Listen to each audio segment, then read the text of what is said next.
to this news conference. See what else we can pick up here in Austin. The significant attack that took place on our community over 3 weeks. An incident that has resulted in the occurrences last night where we took the suspect in this incident. And I'm going to address first the people that we have with us. We have the Honorable Governor Greg Abbott. We're also joined by Honorable Mayor Steve Adler, the City of Austin.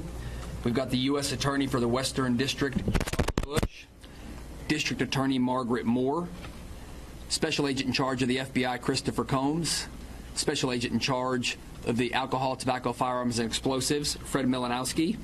We also have the Deputy U.S. Marshal Darren Sarton and Colonel Stephen McCraw of Texas DPS, along with other members of executive teams from the law enforcement agencies. This community is well aware of the incidents that have taken place beginning on March 2nd. And, Governor, I will just let you know that as the police chief in Austin, facing the daunting task of taking on an investigation like that in our community that has never seen something like this was made easy and possible by the assistance we got from the federal partners.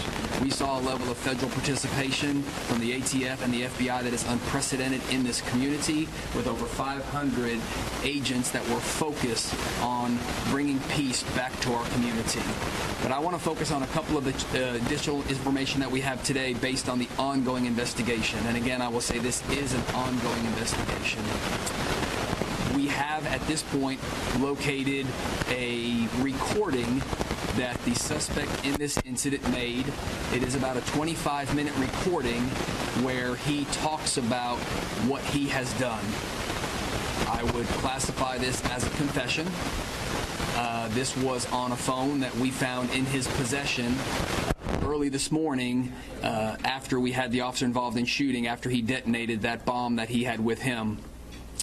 On this recording, the suspect describes the 6 bombs that he constructed with a level of specificity that he identified the differences among those 6 bombs.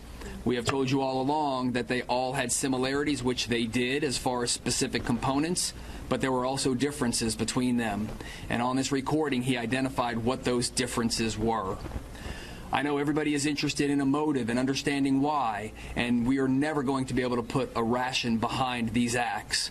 But what I can tell you, having listened to that recording, he does not at all mention anything about terrorism, nor does he mention anything about hate. But instead, it is the outcry of a very challenged young man talking about challenges in his personal life that led him to this point. Based on what we heard on the recording, he described the 6 devices, and we have recovered those 6 devices. He also described the 7th device, that being the one he had on him early this morning, that he detonated as our officers approached, causing the explosion and the ultimate officer-involved shooting that took place. We still want our community to remain vigilant, as we always should, given the day and time in which we live now. But I also want to let the community know that he described 7 explosive devices, and we have identified and are no longer in play those 7 devices. So I think it's important that we put that out and that the community be aware. We do want to remain vigilant, but we have accounted for the devices that we have known about. And with that, I'm going to turn it over to the Honorable Governor Greg Abbott for comments. Thank you. Well, Chief, thank you very much for what you just shared, but also thank you very much for what you have done and demonstrated over the past few weeks. You know, there's a phrase that is used sometimes very casually that sometimes turns out to be very poignant. And that is, sometimes people refer to their local police officers as the finest, such as Austin's finest, when they're talking about the Austin police officers. This is demonstrative of why people say that. We saw in this situation Austin's finest, Austin's police officers galvanize and work tirelessly together over the past few weeks to solve one of the most heinous crimes that's ever existed in Austin, Texas, and in the process literally saving lives. And importantly, they did so in a way that achieved maximum response by working so collaboratively with law enforcement at every single level. this entire effort benefited tremendously by the overwhelming support that was provided to us here at the local level by the federal government at multiple areas of expertise. And of course, the state of Texas, directed by Steve McCraw and the Texas Department of Public Safety, was proud to assist in the effort also. But candidly, in my time as 12 years as Attorney General and 3 years as Governor, have not seen a better job than what we've seen from this police chief and the Austin police force, ensuring that they took every step they could to locate and apprehend, if possible alive, the treacherous, evil criminal who committed these acts. And I know, speaking for the chief, as well as all the members of his force, as well as the Texas Department of Public Safety, as well as everybody involved in this, there was one motivating factor to ensure that we got up every day, if in fact we ever went to sleep any night.